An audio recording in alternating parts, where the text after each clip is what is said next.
दोस्तों, स्वागत है आप सभी का एक बार फिर से। और आज हम एक महत्वपूर्ण मुद्दे पर बात करने जा रहे हैं। दोस्तों, हमारे जीवन में जो हमारा लक्ष्य है या हमारी जो सफलता है वो किस बात पर निर्भर करती है, इस चीज को आज हम लोग डिस्कस करेंगे। हमारे पास दो चीजें होती हैं अपने लक्ष्य तक पहुंचने के लिए जो कि अत्यंत ही महत्वपूर्ण होती है। उनमें सबसे पहली जो चीज होती है वो होती है लक्ष्य का निर्धारण करना, और दूसरी होती है उस लक्ष्य को प्राप्त करने के लिए कठिन परिश्रम करना। उन दोनों में कौन सी चीज अधिक महत्वपूर्ण है, वर्क करना या फिर अपने लक्ष्य को निर्धारित करना, और सबसे पहला काम आपको कौन सा करना चाहिए, इन सभी पर आज हम लोग डिस्कस करेंगे। गीता में एक श्लोक बहुत ही प्रसिद्ध है जिसमें कि भगवान श्री कृष्ण ने कहा है कि आप अपने कर्म में लगे रहिए, यानी अपना कर्म करते रहिए और फल की इच्छा मत कीजिए। फल तो ईश्वर आपको देगा या फिर फल समय आने पर मिल जाएगा।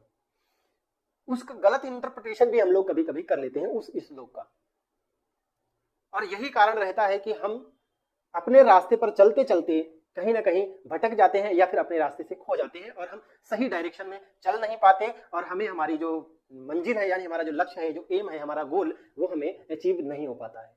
तो इन सब चीजों को हम सबसे पहले एक सिस्टमेटिक वे से समझने का प्रयास करते हैं। अगर आपको किसी भी रास्ते पर किसी भी लक्ष्य तक पहुंचना है तो सबसे पहले जो काम होना चाहिए वो आपका होना चाहिए लक्ष्य का निर्धारण करना। क्योंकि अगर लक्ष्य ही हमारे पास नहीं है तो हम भला किस लक्ष्य पर चलेंगे, यानी किस रास्ते पर चलेंगे। सबसे पहला और सबसे महत्वपूर्ण कार्य यही है कि हमें हमारा लक्ष्य पता होना चाहिए। इसको एक छोटी सी उदाहरण के साथ प्रस्तुत करना चाहेंगे और आपको समझाने का प्रयास करते हैं। सपोज करते हैं कि कहीं आप अपने घर से निकले और बाहर रोड पर आकर खड़े हुए और ऑटो वाले से कह रहे हैं कि हमें भी आपके ऑटो पर बैठना है। तो ऑटो वाला सबसे पहले आपको पूछेगा कि आपको कहां तक जाना है। अगर आप ऑटो वाले को यही नहीं बता पाएंगे कि हमें जाना कहाँ है तो वो जो व्यक्ति है यानी ऑटो वाला है वो आपको बैठाएगा ही नहीं। और अगर बैठा लिया तो रास्ते भर आपसे ये पूछेगा कि आपको जाना कहाँ है, जो कि आपको खुद ही नहीं पता होगा। और वो घुमाते हुए लास्ट में जहां से आप चले थे वहां पर जब आएगा तो फिर आपको उतार देगा कि भाई आपको कहाँ जाना है यही आपको पता नहीं है, तो आप उतर जाइए, या कहीं बीच रास्ते में छोड़ देगा। तो उस तरह से आप किसी भी जगह पर नहीं पहुंच पाएंगे। अब बात करते हैं कि एक लक्ष्य निर्धारित करना। सपोज करते हैं आपको किसी भी स्थान तक जाना है, या मान लिया कि आपको स्टेशन तक जाना है।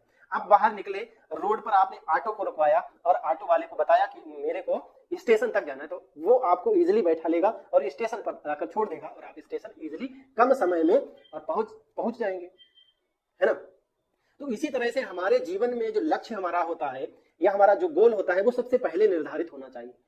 उसके बाद उस लक्ष्य को प्राप्त करने के लिए हमारी स्ट्रेटजी क्या है, हम किस तरह से उस लक्ष्य को प्राप्त करने के लिए काम करें, वर्क करें, जिससे कि वो लक्ष्य हमें प्राप्त हो जाए। इन सब की स्ट्रेटजी को तैयार करने के लिए आपको समय चाहिए कि आप अपने तरीके से उस स्ट्रेटजी को तैयार करें और अपने से अधिक अनुभव वाले लोगों से इस चीज का परामर्श लें कि इस रास्ते में आगे क्या क्या मुश्किलें आ सकती हैं और उन मुश्किलों को हम कैसे आसान करके आगे बढ़ सकते हैं। तो इन सब चीजों से को निर्धारित करते हुए देखते हुए फिर हम अपना कार्य स्टार्ट करेंगे, यानी वर्क काम करना स्टार्ट करेंगे, उस पर अपना वर्क करना स्टार्ट करेंगे जिससे कि हम अपने गोल तक पहुंच सके। अब निष्काम जो कर्म है उसकी जो बात आती है वो अब स्टार्ट होती है। सबसे पहला तो हमें लक्ष्य ही निर्धारित करना। अब निष्काम कर्म का मतलब अब स्टार्ट होता है, अब आपको कर्म करना है और कंटिन्यू कर्म करना है। निष्काम कर्म की जो बात की गई, ठीक है, यानी उस जो श्लोक में जो बात की गई कि कर्म की फल की इच्छा किए बिना कर्म करते रहना, ठीक, और समय आने पर आपका फल आपको मिल जाएगा, वो अब लागू होता है कि अब आपको लगातार अपने जो आपका लक्ष्य है, आपके जो गोल है, उसके लिए उस पर आगे बढ़ने के लिए लगातार वर्क करते रहना है, आगे बढ़ते रहना है धीरे धीरे।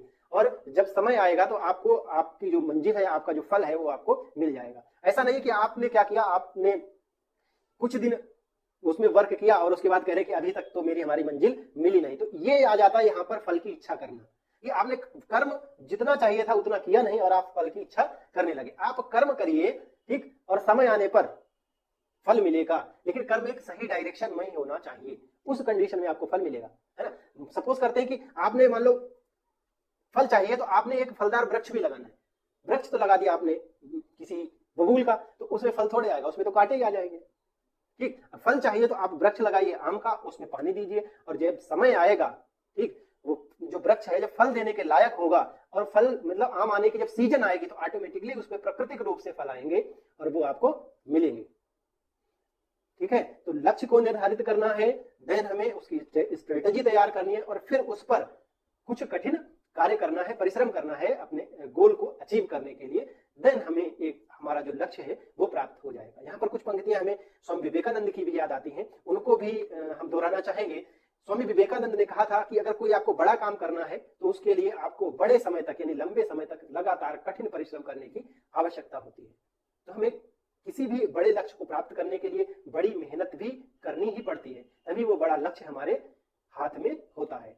तो उम्मीद करता हूं दोस्तों कि आप इससे अपने सफलता को हम कैसे प्राप्त कर सकते हैं इस चीज को समझ पाए होंगे और अब हम आगे से स्ट्रेटेजी बनाकर अपने लक्ष्य की तरफ आगे बढ़ेंगे और निश्चित रूप से हमें हमारी सफलता, हमारा जो एम है वो अचीव होगा।